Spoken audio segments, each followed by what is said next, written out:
So rice, Oryza sativa, is believed to have been domesticated around 10,000 to 13,000 years ago. It is believed to be domesticated in the regions of the Yangtze River Valley in China. However, there are also evidences of rice domestication in other parts of Asia, such as the Indian subcontinent, but the Yangtze Valley is typically considered as the primary center of the origin for the domesticated rice. So there are two main subspecies of rice, the Oryza sativa or the Asian rice, and the Oryza glaberrima or the African rice. So, Oryza sativa or the Asian rice, with evidence suggesting that the earliest cultivation occurred in the Yangtze River Valley in China. Archaeological evidence dates that the domestication of the Oryza sativa is to be around 10,000 years ago and spreads from the Southeast Asia. Through cultural and trade connections along in the ancient trade route, the Silk Road, the Oryza sativa spreads southward to Southeast Asia, the Indian subcontinent, Myanmar, Thailand, and the Philippines. And these regions has now become the major rice growing areas.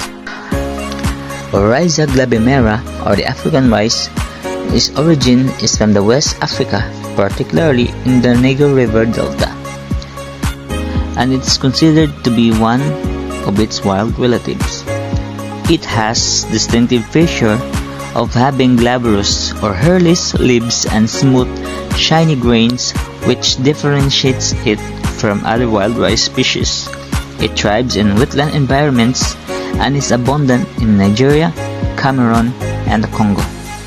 Genetic studies suggest that the Oryza glaberrima and the Oryza sativa share a common ancestor.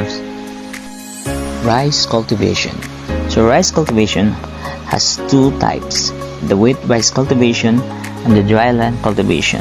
Wet rice cultivation, also known as paddy rice or lowland rice, is a flooded type rice. It is grown in flooded fields, and flooding helps control weeds and pests.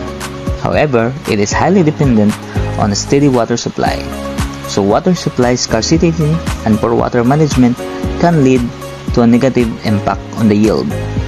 Flooding may also lead to nutrient leaching and soil degradation, which needs fertilizers. And in dry rice cultivation or the upland rice, it is rain-fed and non-irrigated cultivation. It is good and suitable for regions or areas with less water availability and can also withstand short drought, but it is highly dependent on rainfall patterns.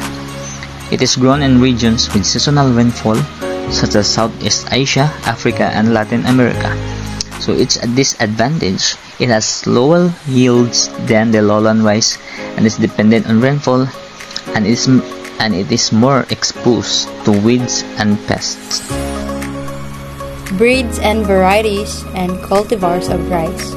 Rice is highly diverse with thousands of different varieties, each adapted to specific environmental conditions, culinary uses, and regional preferences. Rice varieties are often categorized based on grain size, shape, and texture. Here are some key grain types. Long grain rice, characterized by long slender grain. When cooked, the grains tend to remain separate and non-sticky. Common in Western and some Asian cuisines. Examples of this are jasmine, basmati, American long grain. Medium grain rice, slightly shorter grains than longer grain rice. This tends to be more tender and sticky when cooked. Examples of this are arborio, used for risotto, calrose, used in sushi. Short grain rice, round or nearly round grain, which are sticky when cooked, popular in Asian cuisines, especially for sushi or rice cake. Some examples of this are sushi rice from Japan and glutinous rice or sticky rice. Specialized variety. Jasmine rice, known for its fragrant aroma and long grains. It is commonly grown in Thailand and Southeast Asia. Basmati rice, a long-grain aromatic rice mainly grown in India and Pakistan. It is popular for biryani and pilafs. Black rice, also known as forbidden rice, a highly nutritious variety of rice with a dark purple-black color.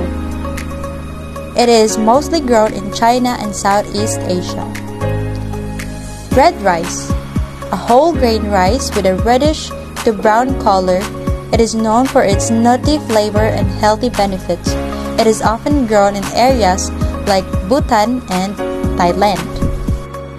The genetic and livestock improvement of rice. Nutritional value of rice. Rice is a great source of carbohydrates which provide energy for billions of people worldwide. While rice feeds millions, it has some limitations. It lacks key micronutrients like iron and zinc, which can lead to deficiencies, especially in populations that rely heavily on rice. After rice is harvested, how it's processed and cooked matters. Washing and overcooking rice can cause nutrient losses up to 60% of thiamine and other vitamins. That's why it's good to cook rice carefully to keep its nutrients intact. One big focus is on amino acids like lysine and tryptophan, which are low in rice. These are important for growth and development. Scientists are using genetic engineering to boost these amino acids, making rice a more complete source of nutrition. Some methods include modifying genes involved in lysine production or adding lysine-rich proteins.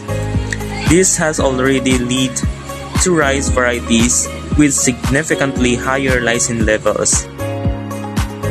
Rice is more than just a staple food. It's a lifeline for millions. By understanding its nutritional role and investing in its improvement, we can ensure rice continues to feed the world even in challenging times. Thanks for watching.